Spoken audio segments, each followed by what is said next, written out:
श्री गणेशाय नमः। श्री सरस्वती नमः। श्री हनुमंताय नमः। ओम नमो भगवते वासुदेवाय। नमः पार्वतीपती हर हर हर हर महादेव। आपण श्रीमद् भगवद्गीतेचा अध्ययन करीत आहोत, अभ्यास करीत आहोत। मया ततम इदम सर्वं जगत अव्यक्तमूर्तीना मत्स्यानि सर्वभूतानि नच अहम तेषु अवस्थितः। या श्लोकावरती आपण चिंतन करत आहोत, अभ्यास करीत आहोत। अगोदरच्या सत्रामध्ये हिच्यावरती आपण काही चिंतन केलेलं आहे। भगवान म्हणतात मी अव्यक्त रूपाने, अव्यक्त मूर्तीने, अव्यक्त रूपाने हे सर्व जग व्यापलेलं आहे। माझ्या ठाई सर्व भूते आहेत, माझ्या ठाई सर्व भूते आहेत। मी हे सर्व जग अव्यक्त रूपाने व्यापलेलं आहे, पण मी या भूताच्या ठिकाणी नाही। नच अहम तेषु अवस्थितः। मी अव्यक्त रूपाने सर्व ठिकाणी आहे, माझ्या ठाई सर्व भूते आहेत, परंतु मी जे आहे त्या भूतामध्ये नाही। आता हा जो चौथा चरण आहे, अहम तेषु अवस्थितः, मी भूतामध्ये नाही, हा गोंधळ टाकणारा चरण आहे, चौथा चरण। बरेच संत महात्म्यांनी हिच्यावरती विचार केलेला आहे, अभ्यास केलेला आहे। प्रत्येकाचे मत वेगवेगळे आहे। वेद, उपनिषद, भगवद्गीता, 18 पुराणे, सर्व शास्त्र, आपल्या सनातन धर्माचे सर्व शास्त्र काय सांगतात? भगवंत आपल्या हृदयात निवास करतो।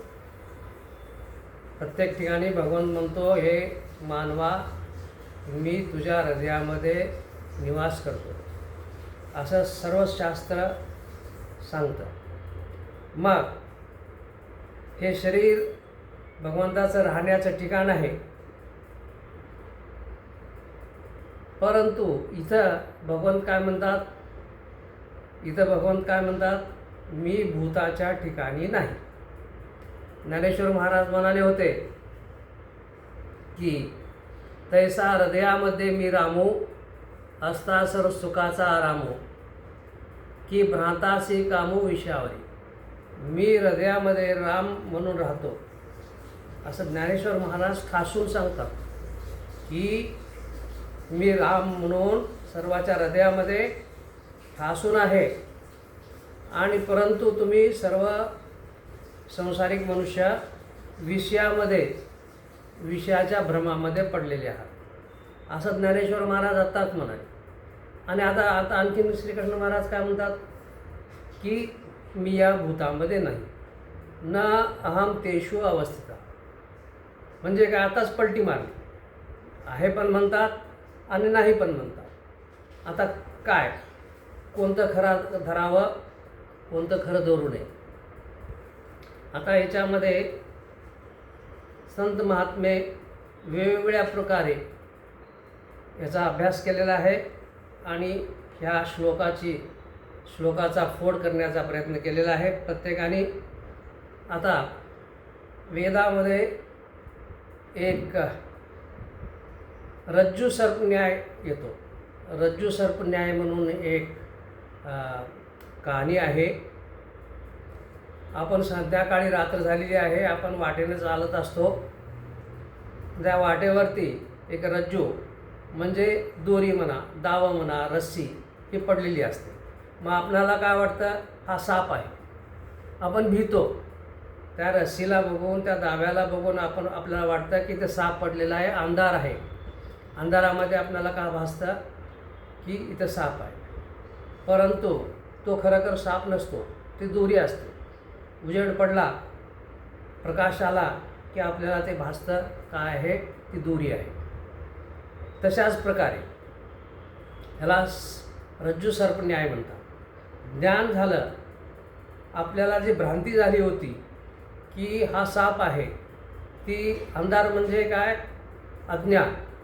अज्ञानामध्ये आपणाला दोरी ही साप वाटते, परंतु ज्यावेळेस प्रकाश होतो, ज्यावेळेस ज्ञान होतं, त्यावेळेस हा साप नसून दोरी आहे. अशा प्रकारे वेदाने सांगितलेलं आहे. आणखीन एक वेद काय म्हणतं पहा, समुद्र आणि लाटा. लाटा समुद्राचा भाग आहे. समुद्रामध्ये मोठमोठ्या लाटा येतात. ते लाटा येतात, किनाऱ्यावरती येतात, आपटतात, परत समुद्रात मिळतात. म्हणजे निर्माण होतात, आपटतात आणि परत समुद्रात मिळतात. इथं लाट म्हणजे समुद्र नाही, म्हणजे समुद्र हे लाटाचं अधिष्ठान नाही. लाट हे समुद्राचं अधिष्ठान नाही, परंतु लाट समुद्रामध्ये राहते. तशा प्रकारे श्रीकृष्ण महाराज म्हणतात की मी सर्वाचं, समुद्रासारखा मी सर्वाचं अधिष्ठान आहे, सर्व जीवाचं अधिष्ठान आहे, परंतु हे जीव माझा अधिष्ठान होऊ शकत नाही, माझा आधार होऊ शकत नाही. लाट ही समुद्राची आधार होऊ शकत नाही. समुद्रामध्ये असते, परंतु लाट हे समुद्र नाही.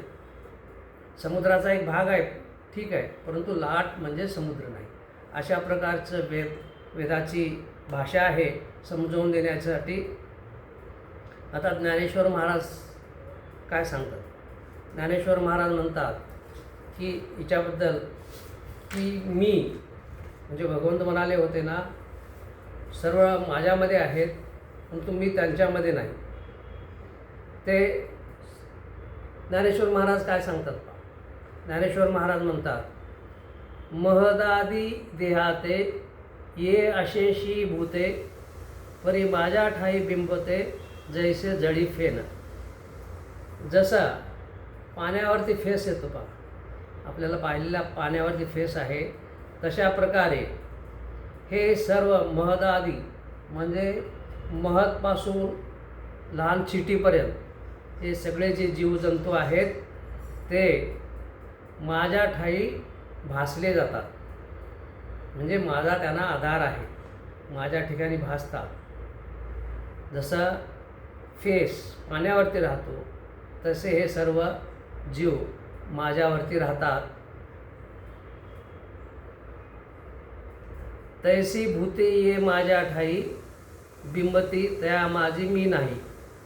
ज्या प्रकारे हे फेस पाण्यावरती राहतो तशा प्रकारे हे भूत जे आहेत, सर्व भूत आहेत, हे माझ्या ठाई आहेत, परंतु मी त्यांच्या ठाई नाही. तया माझी मी नाही, असं ज्ञानेश्वर महाराज.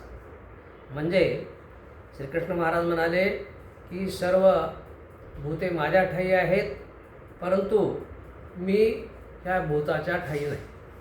अशा प्रकारचं वेगवेगळ्या प्रकारे समजावून देण्याचा प्रयत्न करत आहेत. माझ्यामुळे सर्व भूते झालेली आहेत, भूतामुळे मी नाही. माझ्यापासूनच सर्व भूते झालेली आहेत, परंतु भूतापासून मी नाही. अशा प्रकारचा भाव आहे. मी सर्वाचा अधिष्ठान आहे, परंतु भूत माझा अधिष्ठान नाही, असं भगवान समजावून सांगण्याचा प्रयत्न करत आहेत. आता समजा आपण मानायचं, समजा मी सर्व भूतामध्ये आहे, म्हणजे परमात्मा सर्व भूतामध्ये आहे, परंतु ह्या परमात्म्यावरती त्या भूताच्या विकाराचा, म्हणजे भूत जशा प्रकारे वागले, चांगलं वागले, वाईट वागले, त्याचा कसलाही परिणाम ह्या परमात्म्यावरती होत नाही. म्हणजे जरी मानलं आपण की परमात्मा हा आपल्या शरीरामध्ये आहे, मी भूतामध्ये आहे, परंतु भूत जे जसं वागतो, चांगलं वागतो, वाईट वागतो, त्याचा काही परिणाम माझ्यावरती होत नाही. आता ज्ञानेश्वरमध्ये म्हणा किंवा गीतेमध्ये म्हणा, भगवान सांगतात मी आत्मरूपाने सर्वामध्ये आहे, मी आत्मरूपाने सर्वामध्ये आहे हे सांगतात. परंतु हा आत्मा काही करत नाही. हा एक ज्यावेळेस हा श्लोक येईल त्यावेळेस आपण विस्ताराने बघू की मी आत्मा सर्व रूपामध्ये आहे, परंतु मी या शरीरात राहूनसुद्धा काही करत नाही. फक्त द्रष्टा म्हणून राहतो, काही करत नाही. आता एक उदाहरण घेऊ. एखादा मुलगा आहे घरामध्ये, तो काहीच काम करत नाही, कसलंच काम करत नाही, असून नसल्यासारखा. मग आपण का म्हणतो हा असून नसल्यासारखा आहे? तशा प्रकारे आत्मा शरीरामध्ये आहे पण काहीच करत नाही, फक्त नुसतं पाहत राहतो. त्या दृष्टिकोनातून जर पाहिलं तर भगवंत भूतात नाही, अशा प्रकारे समजावून सांगत आहेत. आता आणखीन काय काय सांगतात पाहू आपण. की मत्स्यानी सर्व भूतानी म्हटलेलं आहे. आता हे काय झालं?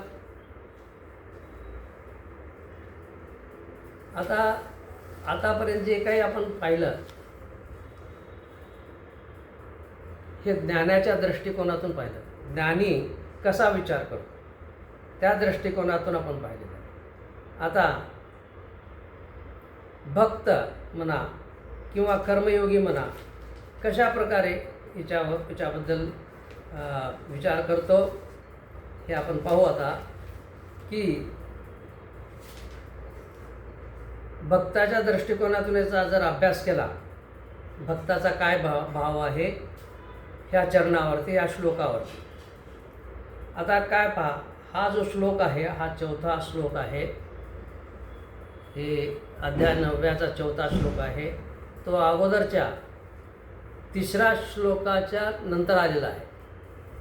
3रा श्लोक जो आहे, 3रा श्लोक आहे, अश्रद्धाधाना पुरुषा धर्मस्यास परंतप अप्राप्यमा निवर्तन्ते मृत्यू संसार वर्तन्ते.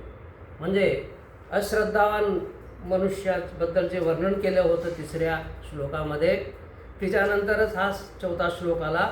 आणि इथं भगवान म्हणतात की मी भूतामध्ये नाही. म्हणजे ह्या 4था श्लोकाचा 3ऱ्या श्लोकाबरोबर काहीतरी संबंध असायला पाहिजे. लगेच अश्रद्धावान पुरुषाबद्दल श्रीकृष्ण महाराज बोलतात आणि नंतर मग 4थ्या श्लोकात म्हणतात की मी भूतामध्ये नाही.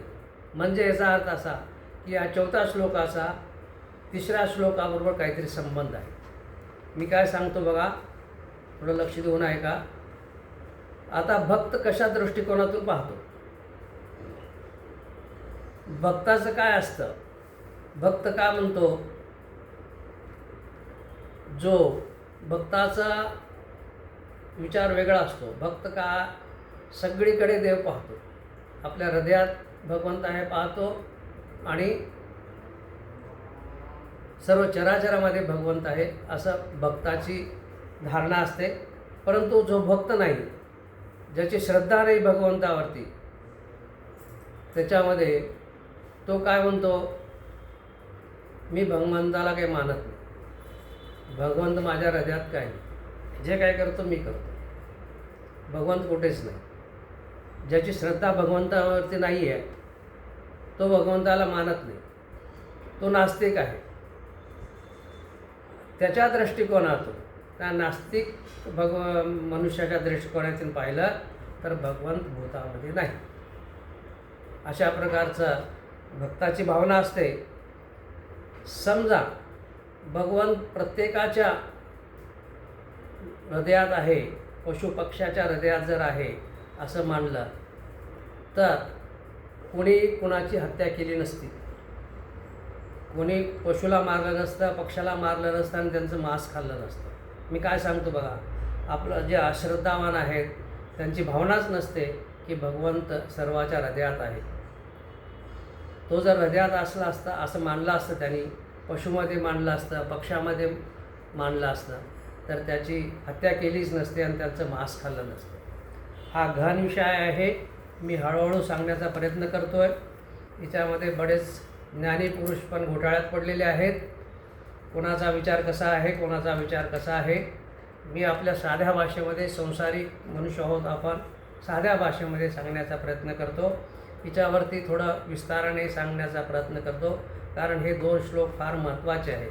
हे 2 श्लोक जर कळाले तर हा राजयोग कळाल्यासारखा आहे. हे भगवंताचं ऐश्वर्य आहे. भगवंत आता पुढे म्हणतील, हे जे मी काही सांगतो, हा योग सांगतो, हे माझं ऐश्वर्य आहे. तर थोडा थोडा समजावून सांगण्याचा मी प्रयत्न करत आहे. पाहू किती फोड होते ते. आता हे सत्र इथेच थांबवतो. ओम नमः शिवाय. नमः पार्वतीपती. हर हर हर महादेव. ओम शांती शांती शांती.